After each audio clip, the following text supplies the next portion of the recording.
10th का electricity का part 8 है। इसका एक एक टॉपिक तू लोग अच्छा से समझते जाओ। जहाँ समझने में प्रॉब्लम होगा वहाँ पर बोलो, क्योंकि जनरल यूज का ये इलेक्ट्रिसिटी से हम लोगों को पल पल सामना करना पड़ता है। दिन भर दुनिया इलेक्ट्रिसिटी पर ही टिका हुआ है ना। इंडस्ट्री से लेकर के सब कुछ, सब जगह इलेक्ट्रिसिटी का, विद्युत धारा का, विद्युत का प्रयोग हो रहा है। तो पार्ट 8 में पहला क्वेश्चन है, एक अनावेशित वस्तु का विभव शून्य होता है। अनावेशित वस्तु का अर्थ हो गया जिस पर कोई चार्ज नहीं है, उसका विभव शून्य होता है। तो उदाहरण के द्वारा समझो, मान लो यहाँ पर कोई पिंड है, ये पिंड धन आवेश से आवेशित है। प्लस का मतलब धन आवेश से आवेशित पिंड है ये। इस पर टोटल Q आवेश है। Q का मान लो 10 करोड़ कूलाम, 15 करोड़ कूलाम, कुछ भी हो सकता है। तो ये धन आवेश से आवेशित है। अगर हम लोग अनंत से Q आवेश वाले पिंड को, Q आवेश वाले धनावेशित पिंड को लाएंगे, इसके ओर लाएंगे, तो ये भी धन आवेशित है, ये भी धन आवेशित है। तो समान आवेश में विकर्षण होता है। तो ये इस पर दाईं ओर फोर्स लगाएगा और इसको हम लोग उठा करके ला रहे हैं। तो ये इसको D मान लो, D पिंड के द्वारा, ये छोटा सा पिंड है जो धनावेशित है, इसको E मान लेते हैं। D पिंड के द्वारा जो धनावेशित है, प्रतिकर्षण बल, प्रतिकर्षण बल के विरोध में इसको लाना होगा। जब विरोध में लाना होता है तो हमें बल लगाना पड़ता है। अब बल लगाएंगे तो विस्थापन, दूरी भी तय होगी। तो इसका मतलब कार्य होता है। तो Q आवेश को, ये एक अलग से धनावेशित पिंड है, इस ओर लाने के लिए इस D पिंड के द्वारा, D के द्वारा जो प्रतिकर्षण बल लगाया जा रहा है, उस बल के विरोध में बल लगाना पड़ता है और दूरी भी तय होती है। मान लो हम बिंदु A पर लाए इसको, तो बिंदु A पर Q आवेश को लाने में मान लो W कार्य करना पड़ा। बिंदु A पर Q आवेश को लाने में किया गया कार्य W है, किया गया कार्य बराबर W वर्क। इसका पहला अक्षर ले लेते हैं। तो विद्युत विभव यानी इलेक्ट्रिक पोटेंशियल की परिभाषा के अनुसार इकाई आवेश को किसी बिंदु तक लाने में जितना कार्य करना पड़ता है, उस कार्य को उस बिंदु का विभव कहेंगे। A बिंदु पर लाएंगे तो A बिंदु का विभव कहलाएगा। तो Q आवेश को बिंदु A तक लाने में, बिंदु A पर Q आवेश को लाने में किया गया कार्य W है। तो चूंकि Q आवेश को बिंदु A तक लाने में कितना कार्य करना पड़ा, बिंदु A तक लाने में किया गया कार्य W है। इसीलिए इकाई आवेश को बिंदु A तक लाने में किया गया कार्य W बटा Q होगा। इतना कार्य किया गया। तो यही W बटा Q कार्य किया गया बिंदु A तक इकाई आवेश को लाने में। तो इकाई आवेश को बिंदु A तक लाने में किया गया कार्य विभव कहलाता है। यानी यही कहलाएगा विभव, विद्युत विभव, इलेक्ट्रिक पोटेंशियल, जिसको V से व्यक्त किया जाता है। तो V बराबर W बाई Q। तो यहाँ पर हो गया तुमको, मान लो V1 यहाँ का विभव है, ठीक है। W1 कार्य करना पड़ता है। बिंदु A पर Q आवेश को लाने में किया गया कार्य W1 है। तो Q आवेश को बिंदु A तक लाने में किया गया कार्य W1 है। इसीलिए इकाई आवेश को W1 बटा Q इतना कार्य किया गया। तो बिंदु A का विभव V1 मान लो, तो बिंदु A पर विभव कितना हो गया V1, इस पर विभव हो गया V1। इसी को और आगे लाएंगे इसके ओर, तो प्रतिकर्षण बल के विरोध में तो काम करना ही होगा। देखो विस्थापन भी अधिक हुआ, तो यहाँ पर अगर हम कोई बिंदु B ले तो यहाँ तक लाने में अधिक कार्य करना होगा। मान लो W2 कार्य करना पड़ा, तो यहाँ का विभव मान लेते हैं V2 है, तो V2 बराबर W2 बटा Q होगा ना। तो यहाँ का विभव तुमको V2 होगा, V2 ज़्यादा है V1 कम होगा, क्योंकि दूरी बढ़ गई। तो हाँ, तो V2 ग्रेटर देन V1, यानी यहाँ पर उच्च विभव होगा और यहाँ पर निम्न विभव होगा। दोनों विभव में जो अंतर हो गया, तो विभव में अंतर, विभवांतर, विभव जोड़ अंतर, दो बिंदुओं के बीच के विभव में अंतर को विभवांतर कहते हैं। तो ज्यों-ज्यों हम लोग इस पिंड D के नज़दीक लाएंगे जिस बिंदु पर, तो हर एक बिंदु का विभव बढ़ता चला जाएगा और सबसे ज़्यादा विभव होगा बिंदु D का। यहाँ तक ये लाए तो बिंदु D का सबसे ज़्यादा विभव होगा। तो अब ये कल्पना करो, मान लो ये धन आवेशित नहीं है, सिर्फ एक लोहा का गोला रखा हुआ है, कोई आवेश नहीं है। जब कोई आवेश नहीं है तो ये Q आवेश वाला को हम लोग लाएंगे इधर बाईं ओर D के पास, आवेश विहीन है ये। तो ऐसी स्थिति में चलो बोलो Q पर बल लगाना होगा, क्योंकि Q को उठा करके हम लोग यूं ही आराम से इस ओर आएंगे, तो इसके द्वारा विरोध में बल लगाया जाता, तब न इसके विरोध में विरोधी बल लगाते, क्योंकि ये आवेशित है ही नहीं। इसका अर्थ है हम लोग Q को लाएंगे तो बल तो कुछ नहीं लग रहा है, बल F बल हो गया, फोर्स शून्य। विस्थापन मान लो यहाँ तक हुआ, विस्थापन का मान है S, उसको उठाने में बल लगाना।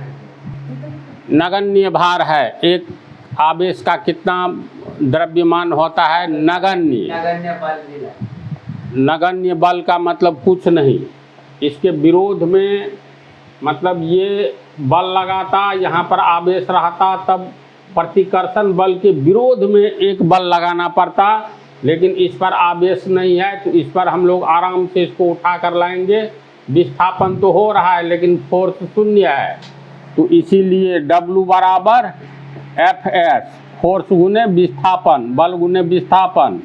बल है शून्य, विस्थापन जितना भी रहे तो वर्क शून्य हो जाएगा। इसका अर्थ है किसी भी आवेश को हम लोग एक आवेश विहीन पिंड की ओर लाएंगे तो किसी भी बिंदु पर विभव शून्य होगा, यहाँ तक कि बिंदु D पर भी विभव शून्य होगा। इसका अर्थ है एक अनावेशित वस्तु का विभव शून्य होता है, होगा शून्य। क्लियर हुआ? तो पहला क्वेश्चन है एक अनावेशित वस्तु का विभव शून्य होता है, क्यों? कारण समझ गया, चूंकि कोई भी एक आइसोलेटेड का मतलब बिल्कुल अलग, एक अनावेशित पिंड रख देंगे तो उस पिंड तक इकाई आवेश को लाने में तो बल लगाना ही नहीं पड़ेगा, बल हो जाएगा शून्य, विस्थापन होगा। इसीलिए अनावेशित वस्तु का विभव भी शून्य होगा। यहाँ बिंदु D का विभव शून्य होगा, यानी अनावेशित वस्तु का विभव शून्य होगा। तो क्वेश्चन ए का पहला आंसर समझ गई। चलो इसको लिखो। तो पहला क्वेश्चन का पहला, ये पहला का पहला आंसर हो गया। ये अनावेशित पिंड है, ये धन आवेश से आवेशित पिंड है। यदि एक धन आवेश Q को एक अनावेशित पिंड की ओर लाया जाए, यानी इधर लाया जाए, तो डायरेक्शन भी शो कर दो, इसको इधर लाया जाए, तो आवेश विहीन होने के कारण, इस पर कोई आवेश है नहीं, तो आवेश विहीन होने के कारण उस पिंड ए के द्वारा कोई भी बल Q की ओर, इसके ओर नहीं लगाया जाता है। बात सही है ना? अतः हम आवेश Q पर बिना कोई बल लगाए पिंड A की ओर इसे ला सकते हैं। जब प्रतिकर्षण बल नहीं लग रहा है विरोध में, तो इधर से भी बिना बल लगाए इसको हम बिंदु A तक, यहाँ तक ला सकते हैं। अतः यहाँ आवेश Q पर लगाए गए बल F बराबर 0 होगा। अब प्लस Q यानी धन आवेश से आवेशित है, अब प्लस Q आवेश को हम आवेशहीन पिंड A तक लाते हैं, A तक लाएंगे तो बिंदु A का विभव कितना होगा? यहाँ तक लाएंगे, जिस बिंदु तक लाते हैं उस बिंदु तक किया गया कार्य विभव होता है। तो बिंदु A तक लाएंगे, यहाँ सटाएंगे इसको ला करके, तो बिंदु A का विभव V से व्यक्त करते हैं, V बराबर W/Q। तो W कार्य हो गया। तो यहाँ V बराबर 0 कैसे होगा? फार्मूला से विभव बराबर कार्य बटा आवेश, कार्य बराबर बल गुने विस्थापन, बल 0 है, F बराबर 0, 0 गुने S/Q। हल करके ये 0 आएगा, यानी विभव बिंदु A का विभव कितना होगा? 0 होगा। तो निष्कर्ष क्या निकला? आवेशहीन या अनावेशित वस्तु का विभव 0 होता है।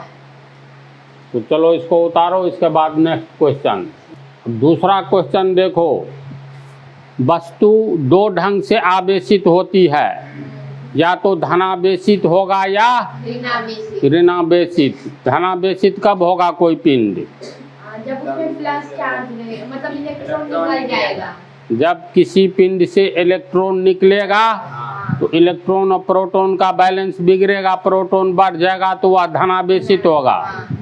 और अगर किसी पिंड पर बाहर से इलेक्ट्रॉन आता है तो वह ऋणावेशित हो जाता है।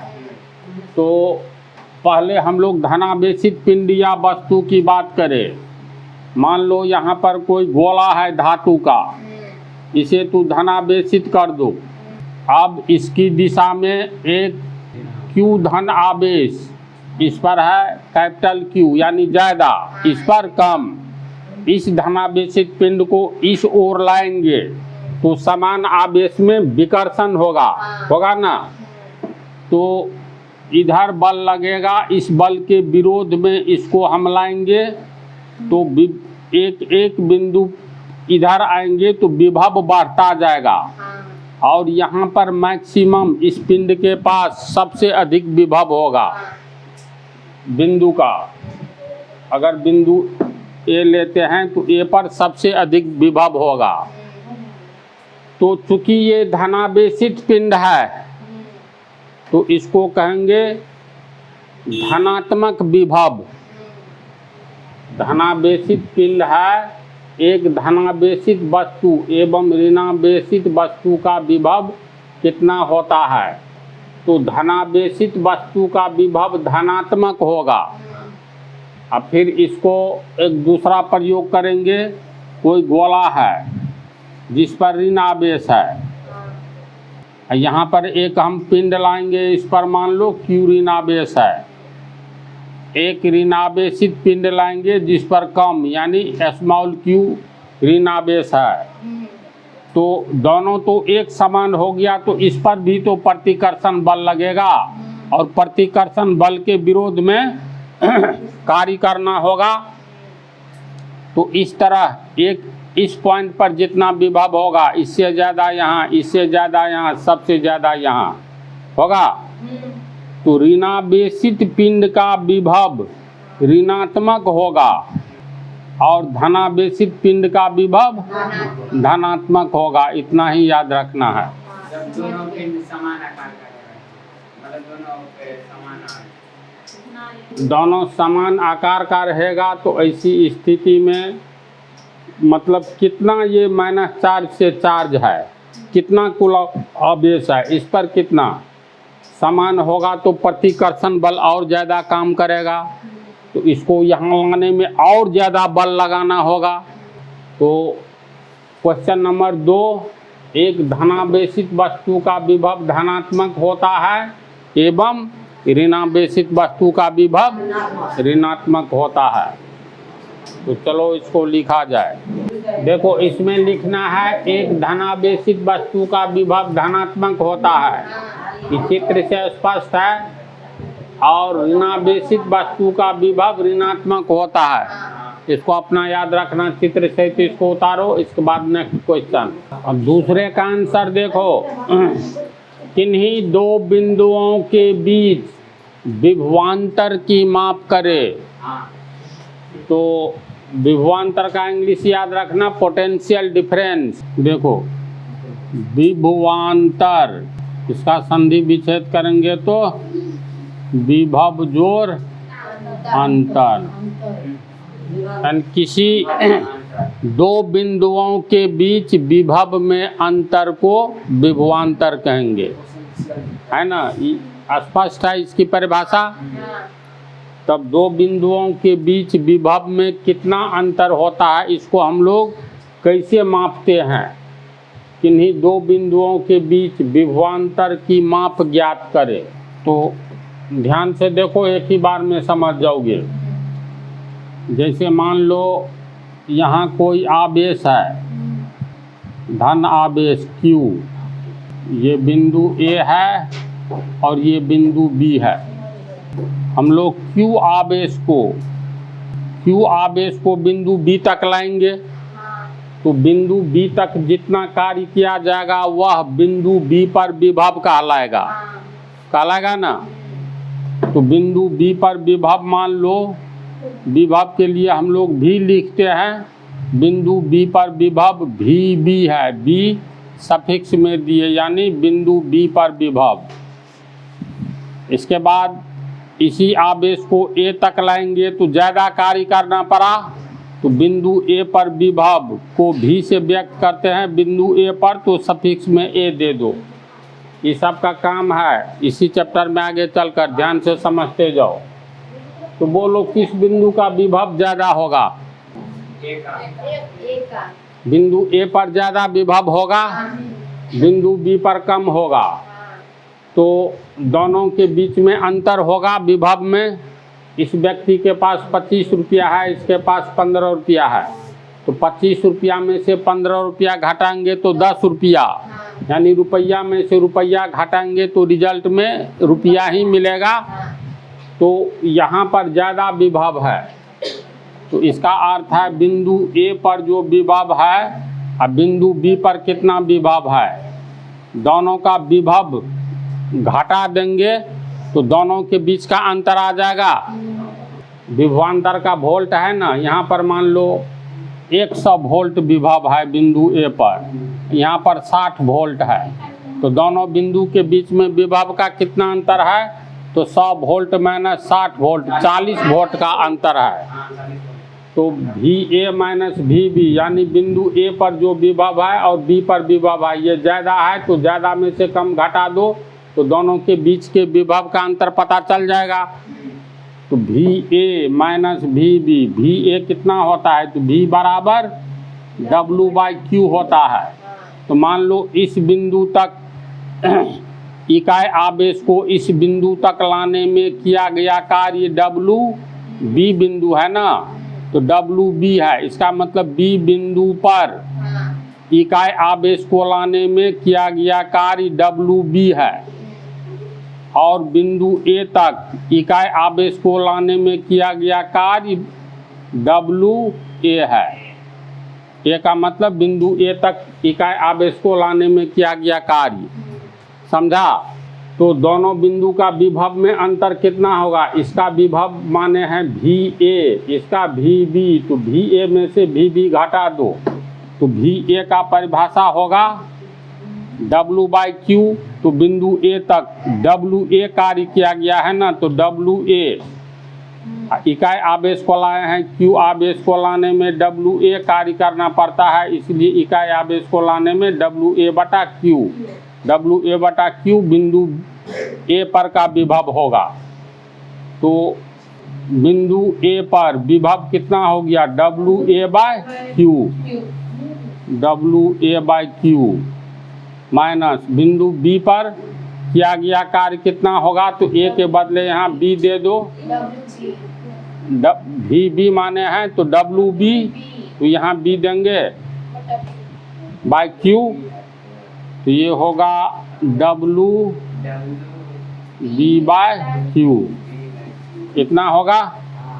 ये दोनों के बीच के विभव का अंतर हम लोग निकाल रहे हैं, तो इसका लघुत्तम लेंगे तो Q बटा WA माइनस WB, तो रुपया में से रुपया घटाएंगे तो रुपया आएगा आंसर, तो कार्य में से कार्य घटाएंगे तो कार्य ही अंतर आएगा, तो घटाने के बाद रिजल्ट मान लो WAB आता है, इसमें से इसको घटाने पर बाय Q। अब AB क्यों लिखे, तो देखो इसका मतलब B से A की ओर, मतलब हम लोग इधर से आवेश को ला रहे हैं, यानी इकाई धन आवेश को दाईं ओर से बाईं ओर B से लेकर A की ओर आ रहे हैं, तो WA में से WB घटेगा, तो A पहले लिखेंगे B बाद में, यानी घटाने के बाद ये रिजल्ट हुआ। इसका अर्थ हुआ Q आवेश को हम लोग B से A की ओर, दाईं ओर से बाईं ओर ला रहे हैं, तो B से A की ओर, B से A की ओर आ रहा है ना ये, तो रिजल्ट में ये लिखेंगे, और ये घटाने पर इसको लिखेंगे VAB। इसका मतलब बिंदु A और B के बीच में विभव का अंतर, A और B के बीच में विभव का अंतर हुआ, तो ये अंतर किसके बराबर हुआ, तो इतना, यानी WAB/Q के बराबर। तो दोनों के बीच का विभवांतर यानी विभव में अंतर बराबर WAB/Q। तो AB का अर्थ तू लोग समझा यहाँ सफिक्स में, तो दोनों के बीच का अंतर कितना है, तो Q आवेश को लाने में, ये Q आवेश को B से A तक लाने में WAB कार्य किया गया। देखो ना, एक एक नियम पर लाएंगे, इसको लिखेंगे चूंकि Q आवेश को B से A तक लाने में, B से A तक लाने में WAB कार्य किया गया, यानी WAB कार्य किया गया, इसीलिए इकाई आवेश को लाने में WAB/Q कार्य किया गया। इसका अर्थ ये हुआ, यानी दो बिंदुओं के बीच में विभव का अंतर इकाई आवेश को एक बिंदु से दूसरे बिंदु तक लाने में जितना कार्य किया जाता है, वही कार्य दो बिंदुओं के बीच विभव का अंतर होता है। इतना बटा इतना का अर्थ हुआ न जी। Q आवेश को लाने में WAB कार्य करना पड़ता है, इसलिए इकाई आवेश को WAB/Q। तो इकाई आवेश को लाने में ये कार्य किया गया, यानी किसी दो बिंदुओं के बीच में विभव का अंतर, एक बिंदु से इकाई धन आवेश को दूसरे बिंदु तक इकाई धन आवेश को लाने में जितना कार्य किया जाता है, वही कार्य दोनों बिंदुओं के बीच विभव का अंतर कहलाता है। दिमाग में बात आ रही है, समझा इसको? तो इसको हम लिख रहे हैं, ये भाषा सब समझ गया। AB का अर्थ WAB, WA WB, VA A बिंदु का विभव, VB B बिंदु का विभव, WA A बिंदु तक लाने में किया गया कार्य, इकाई आवेश को WB B बिंदु तक इकाई आवेश को लाने में किया गया कार्य। समझ गया? चलो इसको लिख देते हैं। देखो अच्छी तरह समझ लो, इम्पोर्टेंट चीज़ है, विभव में अंतर हम लोग कैसे निकालेंगे। तो तुम लोग को ये बतला दिए हैं, इसको तू लोग पढ़ोगे समझ जाओगे। चित्र को देखो, बिंदु A पर VA का मतलब हुआ बिंदु A पर विभव कितना है, तो बिंदु A पर VA सफिक्स में जिस बिंदु पर विभव दिखलाना हो उस बिंदु का नाम लिख दो। VB का मतलब हुआ बिंदु B पर विभव, WA का मतलब हुआ इकाई आवेश को बिंदु A तक लाने में किया गया कार्य। WB का अर्थ हुआ बिंदु B तक इकाई आवेश को लाने में किया गया कार्य। तो दोनों कार्य में जो अंतर होगा, इकाई आवेश को किसी बिंदु तक लाने में किया गया कार्य विभव कहलाता है। तो VA ज़्यादा होगा, VB कम होगा, ये तो मालूम हो चुका है। तो विभव में अंतर VAB, बिंदु A का विभव, A का विभव कितना होगा, कार्य बटा आवेश।